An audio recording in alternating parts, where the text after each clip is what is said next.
Things are starting to heat up in the Karos Stones adventures that I'm running on the Save or Dice channel, and something very interesting has just cropped up, causing the whole thing to have to change.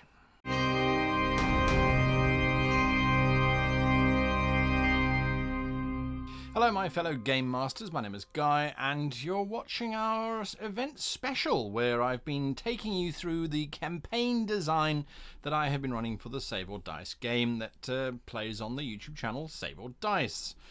Now, in that in the game anyway, I should say, we were originally planning on doing 12 episodes, and so as you can see behind me is the 12 steps that we were going to go through, the 12 adventures that we had planned to run through, I should say, in the campaign. Well, things have taken a rather dramatic turn, and as a result, we're now going to be running 24 adventures.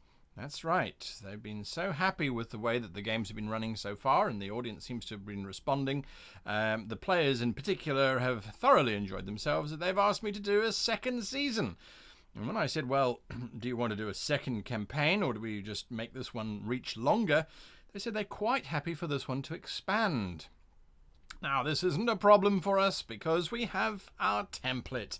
It does mean we have to rethink things a little bit. We're still stuck to that 2.5 hour, 2 hour kind of time slot, which is okay. We've done 3 adventures so far. We've done the horse, we've done the Predishon, we've done the God's War, and it all played out in 2.5 hours or so, give or take. So we're okay there. That's not a problem.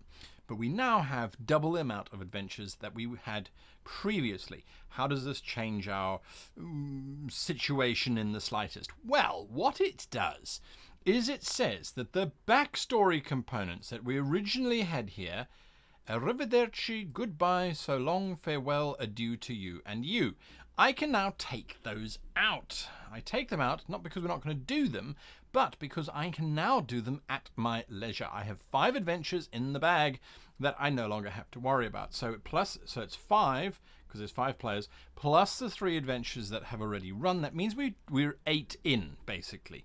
So from our 24, it means we need to have about 16 adventures, give or take, to actually wrap up our entire plot. Do these things change? Unite items to save the world, race to the last shard, race to the location to stop it all, climax. Do these things change? Yes, yes, and yes. Is it a problem? No, no, and no. And the reason for that is because of our template. So all that we're going to do is we ignored the testing stuff. This testing stuff phase over here. Oh, there's my hand being cut off. This testing stuff phase, we basically said not applicable because there's nothing to test.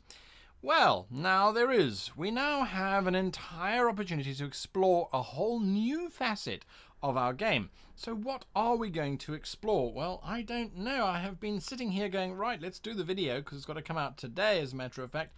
What am I going to be doing? So I've given it a bit of thought, like 5 minutes or so. And, well, all that we do is we take our original plan and we relook at it in terms of our structure. So in terms of getting stuff, they have now got the necessary information that they wanted. They've been introduced to the idea and they've got the horse. Well, at least the last adventure, spoiler alert, saw them getting the donkey. So they got the donkey, saw them get the donkey. But they're now surrounded by these cultists and we're not sure what's going to happen. Well, I know exactly what's going to happen. They're going to leap off of the edge of the island and get saved by that Bolovian sky whale because there's a whole relationship that's now being developed between Jenks and the sky whale. And that is something that I'm going to use later on. So that's an emergent type of thing. Vankus's character, I should say, has been communing with this whale and learning to talk to this whale and making the whale do things that it's rather enjoying.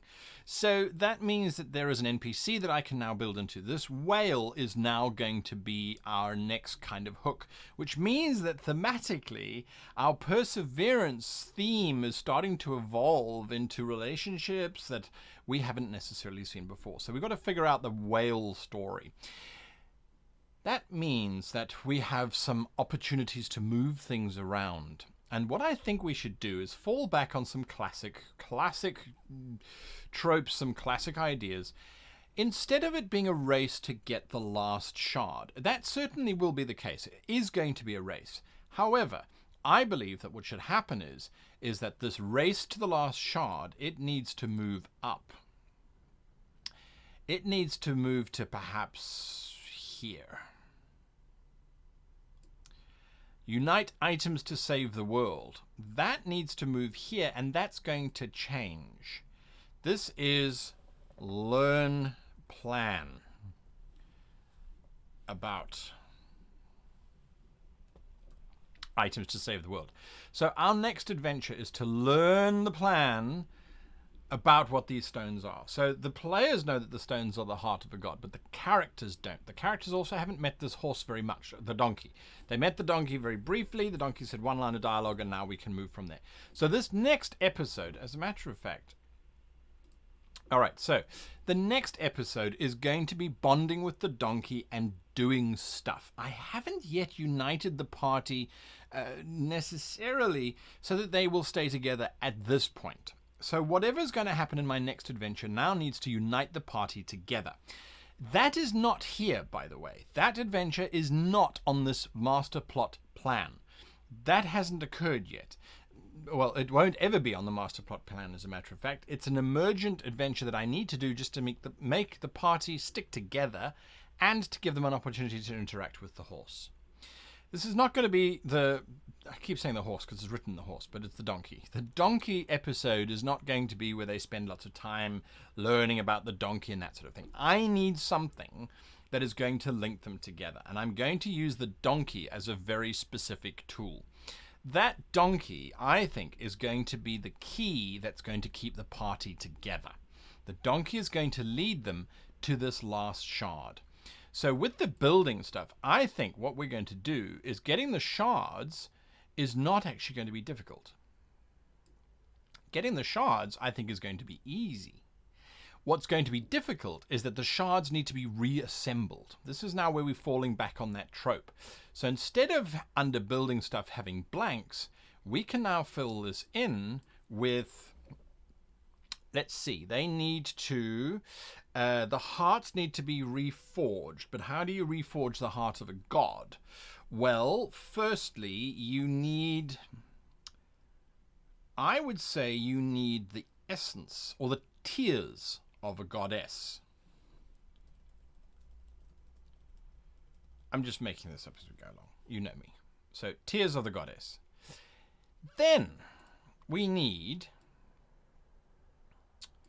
and again, I'm not planning this out, just writing down the notes here. Tears of the goddess. So we get the tears of the goddess. That you put the heart into, and that melts the heart. Oh, how romantic. Oh, soppy. Throw up. But it works. It works. The heart melts because of the tears that fall upon it. Then you need to reforge it. So that means you need the cast of a god. You need the chamber of a god. You need the perfect heart. You need a replica of the heart, or you need the heart of a god doesn't necessarily need to look like a heart. It could be a representation. So I would say you need a mold of heart. Is that how you spell mold? There might be a U in there, I'm not sure. Anyway, I know what it means. So you need a mold of heart, and then once you've done that, you need a final component. So you liquefy the heart in the tears, you then pour it into the mold, and then you need fires. You need binding spell. The binding spell, the whole planet is held together by a binding spell. So you need to forge it in the core of planet binding spell. There you go. Great. Using the location to help tell our narrative. All right. So do you see how we've now added in, so far, we've added in 3 additional adventures and nothing has changed. Not significantly. Okay. Now this testing stuff, we haven't had our Predishars return. So they will be present during these missions. They will be providing antagonism, etc., etc. What now needs to happen? Stolen. Stolen is what needs to happen. We have now forged the heart. Yes, it has now been stolen. Okay. And then it will be, it's going to be stolen by the Predator, so they're going to have to track where it's been stolen, because if the Predator use it, all is bust. So we're going to have to get that information to our players as well, which is learn the plan about the items to save the world, and then we'll reinforce it later on. So it's going to get stolen. Stolen. Now, how do we get it stolen? Well, we don't have to worry about how it gets stolen. Once it has been stolen, then what? Well, then it must be retrieved, obviously, at cost. So it's the great sacrifice. Okay. And what I'm going to do is move everything down. This is why I like this template, is that I can look at it and go, yes, I feel like we're missing something. And what I feel like we're missing is here, under the building of stuff, the removal of the shards. So they get taken out of Valentine and the donkey and the thing that they have just landed in, all right? So that gives us an extra adventure. So we've basically got now 1, 2, 3, 4, 5, 6, 7, 8, 9, 10 adventures. We still have to add an additional 6 to get there, but I'm not worried about that. I'm not worried about those extra adventures. Those are adventures that are going to take 2 sessions to play out. So that gives us a 4-hour play, which is absolutely fine. Excuse me, we're no longer restricted by that. And so that's where we are there. We just need to add in 2 more little things here. So they forge it in the core of the planet. That's a binding spell. Once they've forged it, why don't they return it straight away? Because it's stolen as it's forged. All right. So retrieve at cost. So first they need to learn location, don't they? Learn location of stolen heart. All right. Then they need to retrieve it. Then they need to learn how to return heart to God. And then we're done. All right, so that's our new battle plan. That's our new battle plan. That's how we're going to be moving forward. So this next adventure is going to be a meet and greet of the donkey and letting the party get together, and the donkey is going to tell them about where they need to go next to learn about what these stones mean in the very first place. Okay, so that's done. I'm not worried about that. Now, doing the review of last week's show, I'm sure a lot of you saw me in blind panic as the party started to do things that I didn't expect. Principally, Vankus making the Skywheel fly towards the white dragon. The dragon had withdrawn. Isn't it so funny? When you don't want your players to attack, they attack. When you want them to attack, they attack. But when you want them to run away, they don't run away.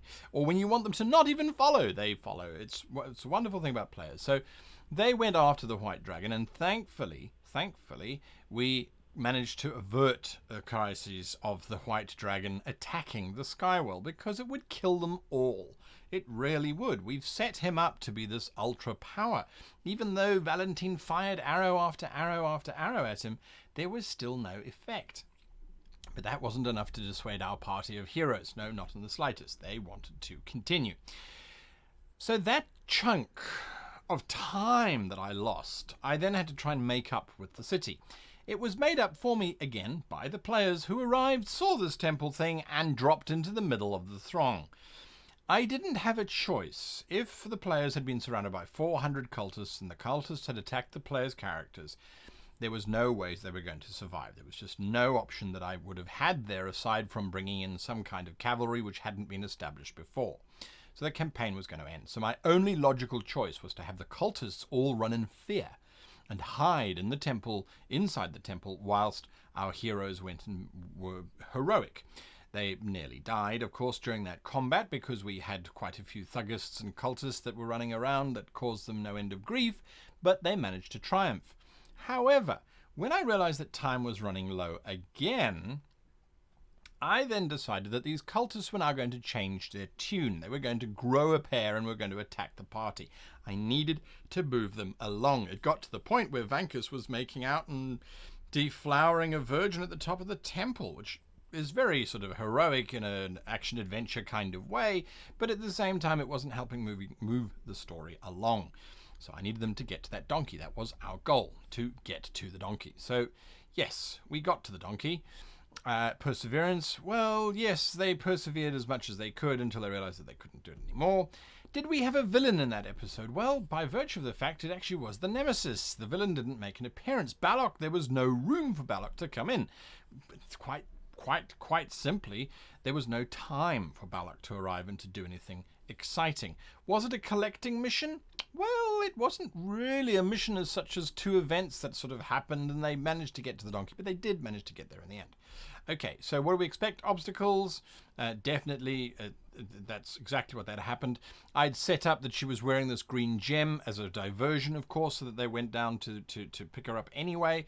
They did acquire the donkey. Sacred donkey needs saving. The Ivanites are sacrificing the donkey. I changed that to a woman because I wanted to keep the donkey as a bit of a surprise for the players, as well as for the viewers who've seen the trailer. They were expecting the donkey. So that's why I made the donkey and the virgin swap out, and I gave her the green gem so that, it was a little bit of sleight of hand, which I think that one should use from time to time. You know what people are expecting, so don't give it to them until you give it to them. In this case, it was a switcheroo, and it created an NPC that gave us quite a remarkable piece of interaction with Vankus. So the Ivanites weren't sacrificing the donkey, so delay the ceremony. Princess Green Gem. All right, so that's all been done. That was originally part of the plan, the princess with the green gem, of course. Then we've got Balor may be here. Balor was not there. He definitely was not. Princess taken to an open cell. She didn't get that far. They just launched straight into it. Free princess. She doesn't have the shard. It's a gemstone. All right, so that was all done and dusted. I think we kind of got through that quite quickly. When they started slowing down, the Ivanite people who had previously run off now came running back together again and now start to chase our party. So I don't necessarily think that we failed to achieve our objective in this particular mission. I think the timing was against us because of that initial combat. However, now we have no objective. Well, that's not entirely true. We do have an objective, but the objective will be different. I'm just going to get rid of these quickly. And yes, don't worry. I'm very much aware that I said that I would take you through building an encounter. So we just have to set this up first so we know what we are building towards. So this objective is to learn about the Karos stones from Donkey. That's all we need to do. Where that gets set up is entirely up to the players. So we have moved out of the master plot and we're now into an other plot. We're not doing a character story yet. I asked the players to give me some more character backstory. They have been a little bit slow in doing that, so no character backstory this time around, even though I said that they might be, and originally that was the plan. So it's just an other. I think Balok can make a return if I can figure out a way of getting Balok in there. That's not a problem. So what I'm saying to you right now is that I have a completely blank adventure. I've got nothing planned. Absolutely nothing. Now, I have to have a map for this adventure because, well, that's part of the sponsorship deal that comes with the program of Save or Dice. So I have in my hand the Sky Whale map. I don't particularly like that as a location. We've been there. I want to explore something different. So I'm hoping that the party decides to go to one of the cities. Maybe Salakdrom, the city that they were nearby. Maybe they'll go there and then we can have some city stuff. Maybe they're going to choose to go somewhere else. Maybe they're going to choose just to float around and have a conversation. They might choose to not go anywhere, in which case then we are stuck on that whale. So designing maps in this instance is very, very difficult, and I haven't done it. There's nothing to do, basically. What I did do was I built church with some rooms off of the side of it, so that I do have that if necessary. That church can be reskinned as a temple, it can be reskinned as a trading area, it doesn't really matter. There's no specific symbols and things in it, it's just got some halls and that sort of thing. So I do have that on the side if I need a map that I have to use, but I don't see it as happening. So we've done collecting, we've done discovering, we haven't done delivering, and we have done thwarting. So we've got delivering left. They haven't got anything to deliver necessarily, except they do have the donkey. So what I'm going to do here is I'm going to do that, and I'm going to say that our goal is to deliver donkey to master in city. Right. So I didn't have a plan. Now suddenly I got a plan, because I realized we needed delivering. Do you see how powerful having those 4 things going? Well, what can we deliver? Well, we've got the donkey to deliver. Who would we deliver the donkey to? The donkey's master, the original owner. What is he going to do? Well, what do we expect with a delivering mission? We expect difficulties along the way. Okay, so difficulties along the way. I'm going to get rid of those, because that's what we're expecting. When we arrive at the master's home is going to be ransacked. So I'm not going to put what to expect there. I'm going to say here, so that's the initial goal. Intro to enemy is master's home ransacked. Predator here first. Why were the Predator there first? I need the Predator to come in because we haven't seen them for adventure. So maybe not the Predator. Maybe it was Balok. Balok. Oops. Here first. And what is the situation? Master expert on God events. Balok. Oops. Thinks green gem is Karos Stone. Stole a book from master. Bingo. Bingo, bingo, bingo. It writes itself. Writes itself. Okay. And then very quickly, set up journey. Well, it's going to be thugs attack party in master home. Now I know what map I need to make. And then our first attempt will be Balok in hot air balloon. And then, because we're doing 1-1-1, although now we can do 1-2-1. The final showdown is to get book from Balok, who dies. Okay, so there'll be a showdown with Balok, but the important thing is to get this idea that there's this book that contains the secrets of the whole thing. And I think that with Balok having stolen, the donkey's going to promise. As I'm talking to you, I'm going, well, why does the party stick together? Why do they care? Okay, deliver donkey to master in city. Donkey promises huge reward. You get me back to my master, and I'm sure he'll pay you a fortune. Then, once they get to master, who's now dead, well, who do you think inherits his fortune? I do. You're now looking at the richest ass in all of, whatever the hell the planet's called, Char. So now we have the donkey becomes an NPC motivator, well, mentor, who is going to tell the party where to go and what to do, and they're going to do it because he's going to offer them wadges of cash. I think that's going to make the most sense. Okay, great.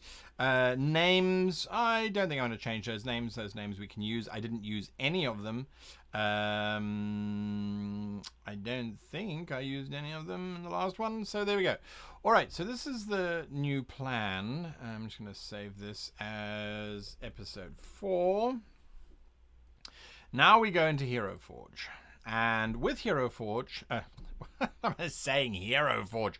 Well, we can go to Hero Forge if we want to. Not that they're sponsors of any of the shows to make figures and miniatures and stuff. That's great. But what we're actually going to do is we're going to go to Fantasy Grounds, where we're now going to create our NPCs. So what we do here is we open up our NPCs tab. And if I go to new, you'll see, you don't see this during the broadcast, but these are all the cultists. These are the predetermined Predashar, and I can bring up all their stats and things here. A lot of these I have just reskinned, and that's usually what I do, is that I reskin things. So all that we do to reskin a monster is we come here to all of them, and we can search through all of the monsters. Depends what modules you've got loaded up, of course, within Fantasy Grounds. But we now know that we need to have a thug encounter. We need to have a thug thing. So we go to encounters. So I originally had donkey guards. That was going to be the people who were guarding the donkey. So I've got the Brendesian donkey here, and an Etten was supposed to be guarding the donkey, but by the time they got there, it was too late. Thank you for playing. We had spent 400,000 days just trying to get to where we were going to be, and I didn't have the time for it. So I've just grabbed and duplicated this so that I can now change this. I click on the open lock, and I can change this now to Balok Thugs. Okay, so there we go, Balok Thugs. And I can come in here and remove the creatures. I can make them friendly or whatever the case might be. I'm going to take them out of there. So now we've got an encounter block. And there's probably easier ways of doing it too, but we've now basically got our encounter block. So I'm going to close down encounters just for now. Move that over there. Grab this, move this over here. Now, in that encounter, I want to have CR1 creatures because the party is going to have leveled up. I told them all to level up, and I think they've forgotten. But that's going to put them on level 4 because they started on level 3. So 3 adventures to get to gain a level. I don't think that's too bad. I don't think it's too fast, but I don't think that's too bad either.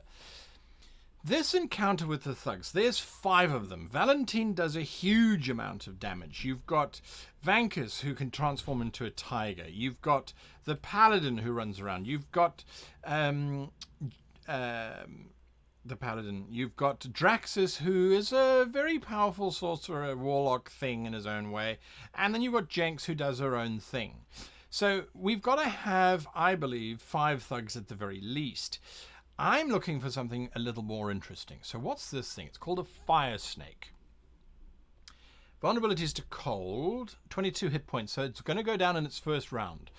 Bearing in mind, and this is what I always keep in the back of my head, is that if there is 5 party members, they're hitting the creature 5 times. So each one of them is doing on average, say, 8 damage. No, let's say 10 damage. So that's 50 hit points. So unless it has 50 hit points, it is going down in the first round of combat if it's on its own. So we could do the fire snake because I think it's quite a cool idea. So it's got dark vision. It can't understand igneous, but it can speak it. Oh, it understands Ign, but it can't speak it. Okay. A creature that touches the snake or hits it with a melee attack while within 5 feet takes 1d6 fire damage. I like that. That's kind of fun.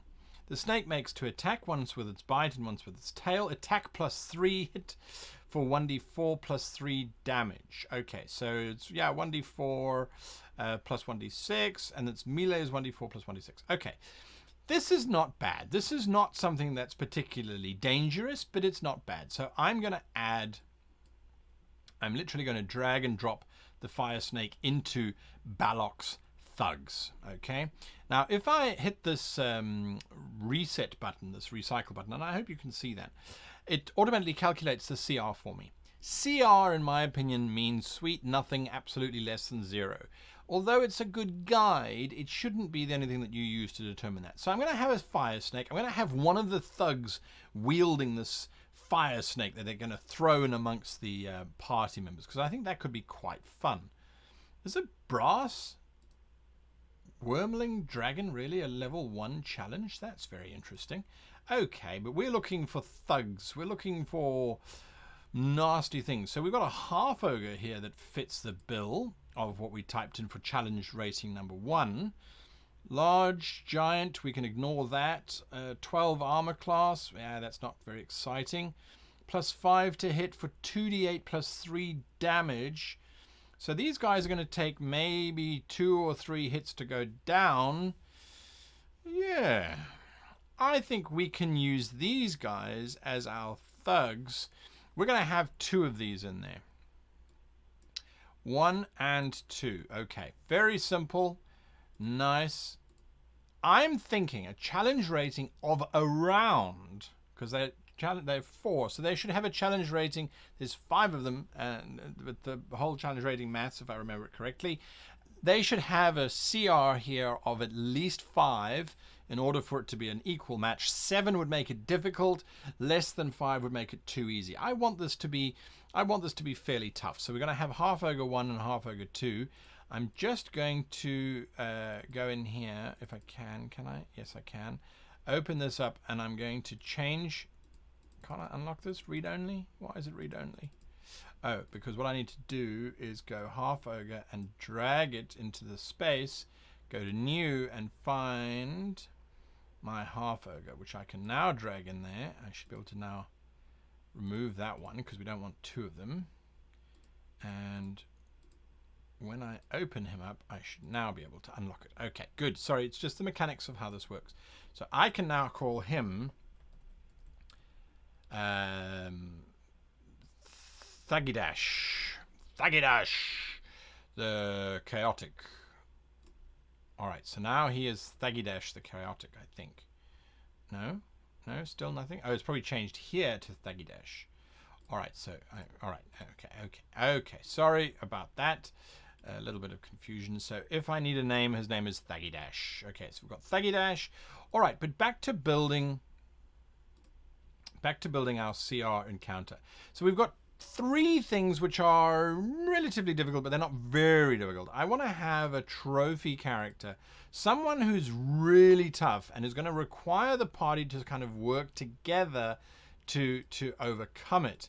And I think a giant elk makes so much sense. Definitely not. Again, I'm reskinning stuff here because I don't think there's any point in really trying to figure out exact values and all that kind of nonsense. I see here that an ogre with 59 hit points, so that's quite a lot of hit points, with an armor class of 11, that's he's hit every time. Every single time. He does hit back for quite a bit of damage. No, I think he's boring. I'm going to go to challenge rating of a 3. Let's see what our challenge rating 3 creatures are like. An ankylosaur, that's interesting, but not going to help us. A hobgoblin captain, that would be interesting. A knight. Armor class of 18, that makes him a little bit more difficult to hit. 52 hit points, I quite like that. The knight has advantage on saving throws against being frightened. He makes 2 attacks for, yeah, not a great amount of damage, but he's got quite a nice high armor class. Recharges after a short or long rest. For 1 minute, the knight can enter a special command of warning. To the creature can add a d4 to its roll. The knight gains a 2 that would hit. To do so, the knight must see the attacker and be wielding a melee weapon. Okay. A mummy. That's interesting. Dreadful glare and make 1 attack with its rotting fist. Dreadful glare. The target can see the mummy. It must succeed on a DC 11 wisdom saving throw against its magic will become frightened until the end of the next turn. It's paralyzed. Okay, great stuff. So the mummy we now drag and drop. And we come over to our new, where we'll have mummy. And we'll go in here and we'll unlock it. The mummy's name is going to be, I think, Vashran Ash Badrukan.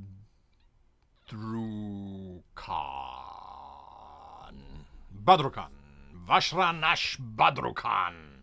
Rather nasty looking sorcerer who is going to be inhabiting this little location. Now we've got our challenge rating up to 5, so it's still not there. It's still not as high as we would like it to be, so I'm going to give him a giant hyena as well. Still 5. Do you notice that? So it's interesting how it's calculating it, and I have to trust that it is calculating it correctly. So I'm actually going to give them 2 giant hyenas. Still challenge rating of 5. So it hasn't gone up. That's interesting. That's very interesting. Okay, and then, well, let's just give them another Thuggy Dash, I suppose. Although we don't want to call him Thuggy Dash. We will come in here and just open it up, and we'll call him Haglu. Haglu the Terrible. So have I now got 2 Thuggy Dashes in here? No. Haglu now joins the party. There we go. And there's our CR6. All right. So this is how I build encounters, is that I go, all right, so we've got Haglu and Thuggy Dash and an unknown ogre. They're going to be the principal terrors. Then Vashran, who has been hired, as a matter of fact, you know what? I think that Vashran should actually be renamed to Balok.